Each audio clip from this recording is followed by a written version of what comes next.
프랑스 철학자 레비나스는 나의 존재를 내세우면서 타자를 거부하는 것, 배제하는 것, 이것을 악이라고 부르고, 낯선 타자를 내가 수용하고 또한 환대하는 것, 그리고 책임을 지는 것에 대해서 선이다, 선악 개념을 이렇게 설정을 합니다. 레비나스는 타자들은 우리들에게 얼굴로 현현한다, 얼굴로 나타난다라는 것을 굉장히 강조합니다. 근데 말보다 먼저 얼굴로 우리에게 윤리적인 호소를 한다는 것입니다. 우리가 전철을 타면 사람들이 다 말하지 않죠. 그러나 얼굴로 다 우리들에게 뭔가를 표현을 합니다. 얼굴로 만나는 거죠. 약자들은 말하기가 어렵습니다. 또 아픈 사람은 말할 수 있는 힘조차 없습니다. 가족 중에 많이 아픈 사람과 대화를 하고 싶지만 말을 못하죠. 아프니까. 얼굴로 자기를 계시하는 거죠. 레비나스는 이렇게 말합니다. 얼굴의 현현은 일종의 윤리적 호소이다. 얼굴의 현현은, 이 레비나스는 유실론자입니다. 그래서 현현이라고 하는 종교적인 용어를 쓰고 있는데, 얼굴의 현현은 일종의 윤리적 호소이다. 얼굴은 나에게 윤리적인 책임을 감당할 것을 호소한다. 이렇게 말합니다.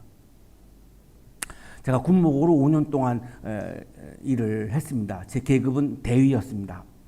이 병사들은 이 장교들에게 말 걸지 못합니다. 무섭고 어렵기 때문에 말을 걸지 못합니다. 특히 이제 부대에 배치 받아서 처음 들어온 이등병들은 얼굴도 못 듭니다. 대위 앞에서. 그 정도로 무서운 거죠. 어려운 거죠. 그 얼굴로 호소합니다. 목사님, 저는 지금 사람도 아닙니다. 저는 사회에 있을 때 좋은 학교 다니다가 왔습니다. 한양대 학교 아시죠? 저 한양대 다니다 왔습니다. 인정받는 사람이었습니다. 군대에 와서는 저는 지금 개만도 못합니다. 사람도 아닙니다. 견딜 수가 없습니다. 나라를 사랑하는 마음 하나만으로 있는 거지, 저 자살하고 싶어요. 이런 메시지까지 던집니다. 그거를 이제 관심사병이라고 부르는데, 그러면 이제 군목원 중대장을 찾아가서 제가 좀 상담을 좀 해야 하겠습니다. 그러면 이제 이렇게 보내주죠. 그러면 제 차에 태우고 바깥으로 나갑니다. 일단 바깥으로 나가는 게 이 병사에게는 중요합니다. 나가서 음식점에 가서 순댓국밥 먹고 카페에 가서 차도 마시고 사람 대접을 해주죠. 사람 대접을 해주는 겁니다. 그 몇 푼 안 들어가는 건데 제가 해줄 수 있는 게 없습니다. 그냥 사람 대우를 해주는 거죠. 그래서 저는 5년 동안 병사들에게 늘 존댓말 썼습니다. 사람 대접을 해주기 위해서죠. 그런 얼굴로 윤리적인 호소를 하는 거죠. 우리 주변에도 그런 사람들이 많죠. 레비나스가 말하는 타자는 익숙한 이웃이 아닙니다. 나하고 같은 생각, 같은 이념, 같은 습관, 같은 핏줄, 같은 성, 이런 익숙한 사람을 말하는 것이 아니라 낯선 존재를 말합니다. 우리는 낯선 타자의 얼굴이 주는 요청을, 윤리적인 요청을 외면할 수 있습니다. 왜? 나하고 관계가 없는 사람이니까. 나 가까운 사람이 아니잖아요. 나하고 연관되어 있지 않은 사람이니까 얼마든지 가볍게, 죄책감 들지 않고 그냥 가볍게 내가 그거를 외면할 수 있습니다. 레비나스는 그거를 불이라고 말합니다. 제가 말씀 묵상하다가 굉장히 좋은 사진 하나를 발견했습니다. 프랑스 최고의 지성 두 사람이 만난 사진입니다. 왼쪽에 있는 사람이 레비나스고 오른쪽에 있는 사람이 샤르트르입니다. 이 샤르트르는 무신론자고 레비나스는 유신론자입니다. 이 레비나스는 타인의 얼굴을 강조했고, 이 얼굴 이 샤르트르는 타인의 시선, 지옥은 타인의 시선이다. 노엑스트에서 그런 표현을 쓰죠. 타인의 시선을 강조했고, 레비나스는 타인의 얼굴을 강조한 겁니다. 왜 그럴까요? 이 레비나스는 신앙인이고, 이 얼굴은 신의 형상을 닮아 있기 때문에 이런 지금 단어 자체가 지금 다르게 표현을 쓰고 있고 대화를 나누고 있습니다. 레비나스는 타자를 우리가 어떻게 어떤 마음으로 어떤 자세로 대하느냐에 따라서 윤리가 시작된다 이렇게 말하는 겁니다. 유대인들의 율법에도 이웃사랑을 강조하죠. 레위기 19장 18절입니다. 한 백성끼리 앙심을 품거나 원수 갚는 일이 없도록 하여라. 다만 너는 너의 이웃을 내 몸처럼 사랑하여라. 나는 주다. 이웃을 너의 몸처럼 사랑하라 이런 말씀이 있죠. 자, 여기서 우리가 주목할 단어가 한 백성입니다. 레위기에 나오는 이웃의 개념은 동족을 말하는 겁니다. 유대인을 말하는 겁니다. 유대인이 아니면 이웃이 아닌 겁니다. 레비너스 얘기하고는 상당히 다른 거죠. 레비너스는 고통을 받는 사람은 나의 이웃이기 때문에 그 윤리적 호소에 내가 응답하고 내가 책임을 감당해야 한다라고 하는 이웃 개념이고, 레위기에 나오는 이웃 개념은 동족을 말하는 겁니다. 유대인을 말하는 거죠. 오늘 아침 우리들의 질문은 이겁니다.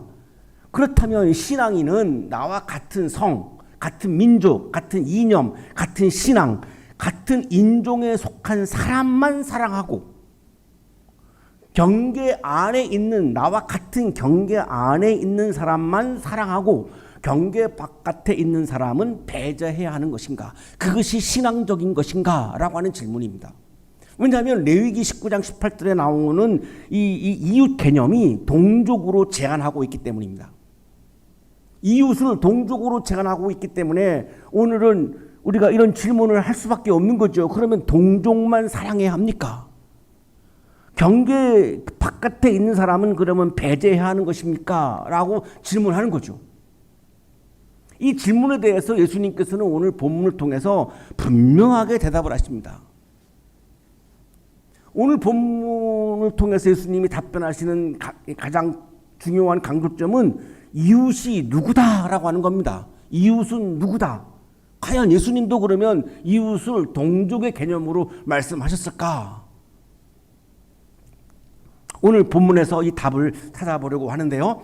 한 율법교사는 율법에 능통한 사람입니다. 레위기 19장 18절을 아주 기가 막히게 알고 있는 사람이죠. 이 율법교사가 예수님을 시험하려고 질문을 합니다. 선생님, 내가 무엇을 해야 영생을 얻겠습니까? 당시 유대인들에게 굉장히 중요한 이슈 중에 하나입니다. 굉장히 중요한 질문 중에 하나입니다. 어떻게 하면 내가 영생을 얻습니까? 이 질문을 하는 이유는 예수님을 테스트하려고 하는 겁니다. 이 답변이 어렵기 때문입니다. 예수님이 얼마나 대답을 잘하는지 한번 해봐. 이렇게 지금 이런 마음으로 지금 이 질문을 던지고 있는 거죠.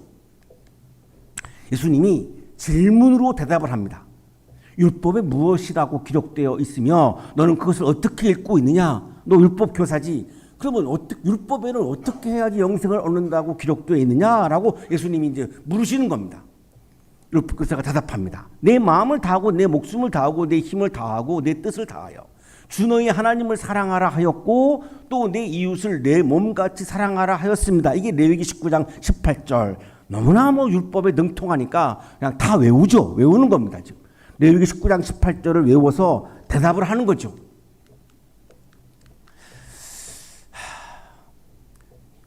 이 아까도 말씀드렸습니다만 여기서 이 이웃은 동족으로 제한하고 있고 율법학자는 너무나 잘 알고 있죠. 한 백성이라고 표현했기 때문에 예수님의 대답 옳다. 내 대답이 옳다. 그러면 그대로 행하라. 그러면 넌 영생을 얻을 것이다. 율법이 그렇게 말씀하고 있지 않느냐. 율법교사가 더 질문을 합니다.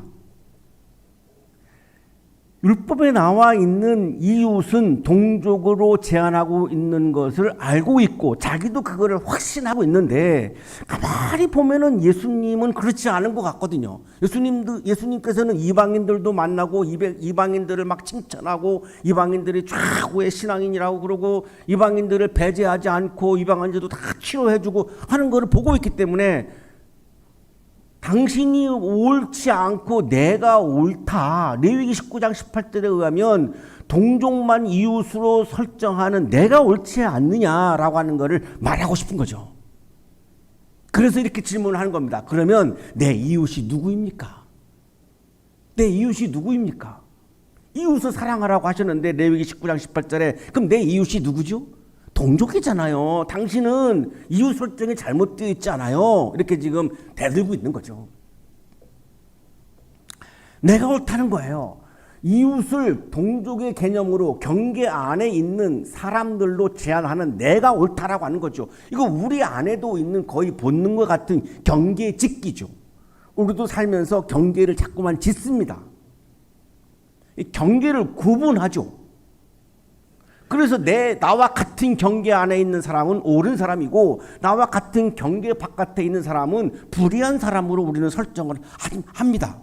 거의 본능과 같이 그렇게 하죠. 이 율법 교사에게 하나님은 이스라엘 사람들만의 하나님입니다. 이 경계짓기입니다. 이웃은 누구냐? 유대인들만 우리의 이웃입니다. 자, 그러나 예수님의 이 말씀이나 예수님의 행보를 보면 하나님은 이스라엘만의 하나님이 아니라 온 세상 사람들에게 은총을 베푸시는 하나님입니다. 예수님에게 이웃은 누구입니까? 고난당하고 있는, 고통받고 있는 모든 사람들이 예수님에게는 이웃입니다. 그래서 고통받고 있는 사람들은 인종을 제한하지 않고 인종을 따지지 않고 모든 고통받는 사람들을 치유해 주십니다. 예수님이 치유를 하실 때에 유대인, 이방인을 구분하지 않습니다. 경계를 나누지 않습니다. 경계를 짓지 않습니다. 이것이 지금 율법교사와 예수님이 확연히 지금 다른 점이죠. 예수님께서는 이웃의 범위를 제한하려고 하는 모든 시도를 거부합니다. 이웃의 범위를 예수님은 제한하지 않습니다. 여기서 율법교사와 예수님이 지금 충돌하고 있는 거죠. 오늘날에도 우리가 지금 기독교 신앙을 가지고 있는 그리스도인들 중에도 이게 충돌할 겁니다. 이웃이 누구입니까? 나랑 같은 신앙을 가지고 있는 사람만 이웃이죠. 나하고 다른 신앙을 갖고 있는 사람은 이웃이 아니죠? 이렇게 생각하는 사람들도 있고 모든 사람은 나의 이웃이죠 라고 대답하는 사람도 있을 겁니다. 이게 충돌할 겁니다.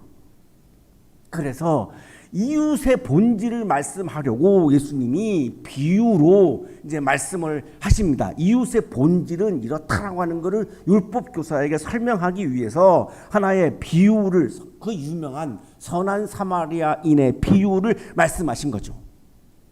한 사람이 강도를 만났습니다. 거의 죽을 뻔한 상태까지 이르죠. 옷은 벗겨지고 피를 흘리고 거의 죽어가는 모습입니다. 말도 못하죠. 그때 제사장이 지나갑니다. 굉장히 신앙이 좋다라고 스스로 자부하는 사람이죠. 제사장이 지나가는데 피해서 가버립니다. 거의 죽게 되어서 말도 못하는 이 사람의 얼굴에 윤리적 호소를 외면하고 있는 거죠. 레비나스는 이거를 지금 불이라고 말하는 겁니다. 그 다음 레위 사람이 지나갑니다. 예배에 종사하는 사람이죠. 굉장히 자칫 스스로 믿음이 좋다고 생각하는 사람입니다. 자, 이 사람도 피해서 지나가 버립니다. 외면합니다. 윤리적 호소를 외면합니다. 응답하지 않습니다. 책임지지 않습니다. 이거를 레비나스는 불이라고 말한 겁니다. 세 번째 사람이 사마리아 사람이 지나갑니다. 자, 이 사마리아 사람은 이 거의 반쯤 죽은 사람을 보고 측은한 마음이 듭니다. 이 여기서 말하는 측은한 마음이라고 하는 단어는 하나님의 자비를 가리킬 때 사용하는 단어입니다. 하나님이 우리들에게 자비를 베풀 때에 인종을 따지시나요? 나의 이념을 따지시나요? 나의 성을 따지나요? 나의 국가를 따지시나요? 나의 도덕성을 따지나요?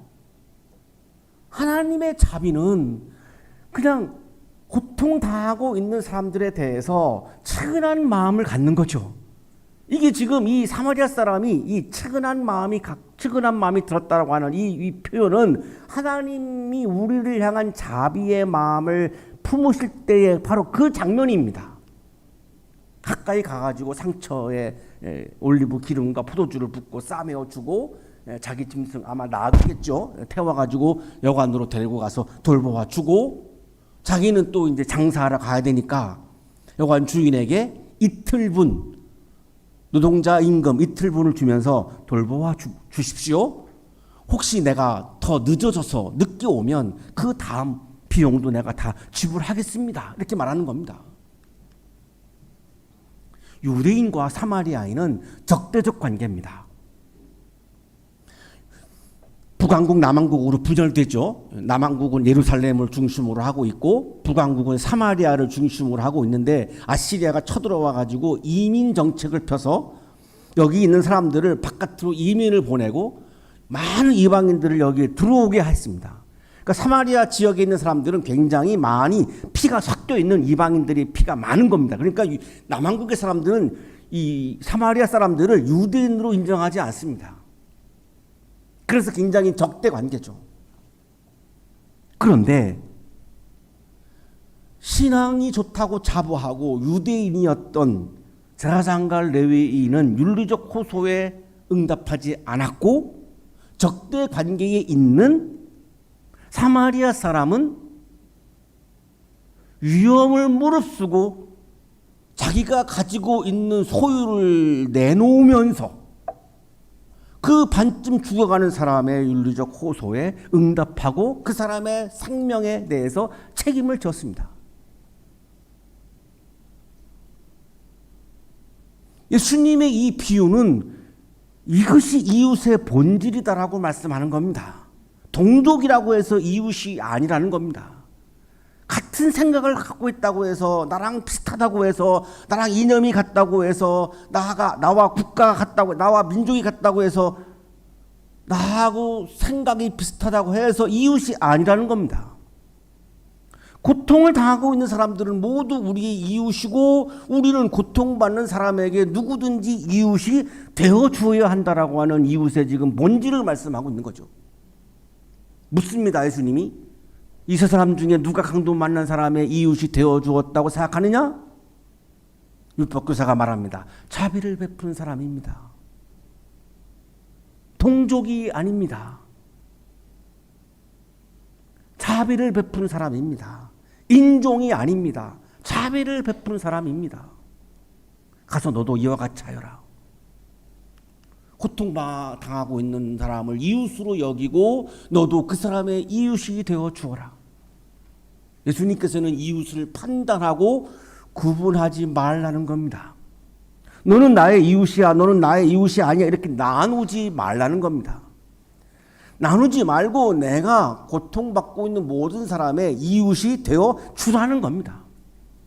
고난당하고 있는 사람들의 이 얼굴이 나를 향해서 윤리적 호소를 하고 있을 때 그 요청에 대해서 응답해 주고 책임을 져주라는 겁니다. 그것이 진정한 이웃이라는 겁니다. 예수님이 말씀하시는 이웃의 개념은 감정적인 것도 아니고 추상적인 것도 아닙니다. 경계를 넘어서 나와 경계가 다른 곳에 위치하고 있는 사람들까지 포함해서 경계를 넘어서 실천하는 책임적인 행동, 이것이 이웃 사랑이다라고, 사랑의 실천이다라고 강조하고 있는 겁니다. 슈트룸베르거는 2차 세계대전 때 아우슈비츠 수용소에서 일했던 오스트리아 출신의 간호사입니다. 자진해서 스스로 거기를 들어갔습니다. 자신에서 간 이유가 있습니다. 직책은 거기에 있는 친위대, 아주 무서운 그 히틀러의 경호원들이죠. 아주 친위 부대라고 하는데 이 친위 부대 장교들을 돌보는 간호사가 공식적인 직책입니다. 근데 아무도 안 가려고 하는데 그걸 자진해서 갔습니다. 왜냐하면 수감자들의 윤리적 호소에 응답하려고 한 겁니다. 근무 시간에는 장교들을 돌보고 근무 시간이 아닐 때에는 은밀하게 그 수감자들에게 먹을 것을 제공했고 약품을 제공합니다. 그리고 바깥에다가 여기의 상황에 대해서 알려줍니다. 레지스탕스 네트워크라고 부르는데요. 레지스탕스 네트워크에 협력을 합니다. 그녀는 왜 그랬을까요? 들통나면은 죽임을 당할 터인데 위험을 무릅쓰고 그렇게 했던 이유는 그 수감되어서 살아가고 있는 사람들의 이 고통, 그 얼굴로 호소하고 있는 그 고통을 외면할 수가 없었어요. 내가 사람이라면 내가 그거에 내가 응답해야지, 내가 사람이지라고 하는 마음이 있었던 거죠. 그래서 위험을 무릅쓰고 그 수용소에 들어가서 은밀하게 그들을 돌봤고 그들의 생존을 돌보았습니다. 많은 사람들을 살아나오게 했습니다. 나중에 이제 연합군이 승리하죠. 아우슈비츠의 공식적인 직원이잖아요. 체포됐죠. 사형당할 뻔했는데 수감자들이 법정에서 호소합니다. 저분은 우리를 도와주었다고. 저분은 우리를 살려주었다고. 공식적인 직책은 나치 친위대 간호사지만 저분의 진심은 우리들을 사랑했다고. 우리들의 생명을 살려주신 은인이라고. 그래서 풀려나옵니다. 그녀에게 이웃은 고난당하고 있는 모든 사람이었습니다. 그 수용소에 있는 사람들의 이념이나 인종이나 신앙이나 이런 것을 따지지 않았습니다. 배가 고파서 죽어가는 사람, 약이 없어서 죽어가는 사람에게 음식과 약품을 제공해서 그들을 살려냈습니다. 왜 그랬을까요? 수용소에 살아가고 있는 사람들의 고통을 하나님의 부르심으로 들었던 겁니다. 보네퍼는 이렇게 말합니다. 그리스도인의 목표는 하나님이 요구하시는 선한 일을 행하는 것이다. 하나님이 요구하시는 선한 일은 뭘까요? 경계를 나누고 경계를 그어버리고 경계를 지어서 나누어서 한쪽은 사랑하고 한쪽은 정죄하는 걸까요? 하나님이 요구하시는 선한 일은 나와 다른 성, 다른 이념, 다른 종교, 다른 인종의 사람들도 경계를 넘어서 사랑하고 환대하는 것입니다. 나의 입장에서는 나와 다른, 나와 경계가 다른 낯선 타자들이죠. 그건 내 입장입니다. 하나님 입장에서는 어떨까요?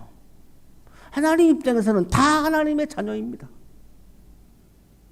내 입장에서 타자이고 낯선 타자이고 나하고 경계가 다른 거지, 하나님 편에서는, 하나님의 마음에서는, 하나님의 입장에서는 다 나의 피조물이고 내가 구원해야 되는 생명들이고 다 나의 새끼들이고 내 자녀들입니다. 우리가 만나는 낯선 타자의 얼굴은 하나님의 요청입니다.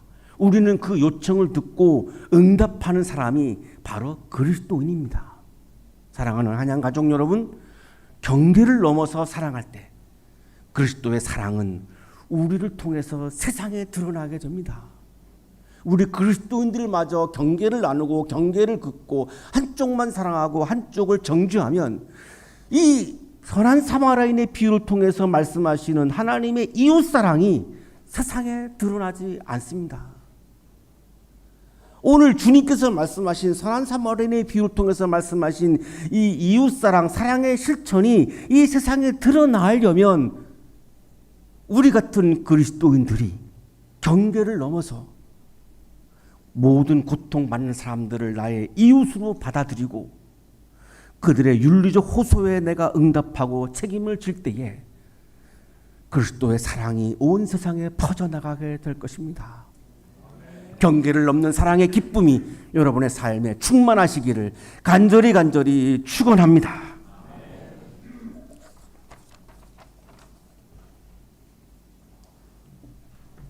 주님, 우리에게 다가오는 낯선 이들의 얼굴을 외면하지 않게 하소서. 그리스도께서 경계를 넘으셨듯 우리도 사랑으로 경계를 넘어가게 하소서. 오늘 우리가 만날 한 사람에게 이웃이 되어주는 은혜를 주옵소서. 예수 그리스도의 이름으로 기도하옵나이다. 아멘.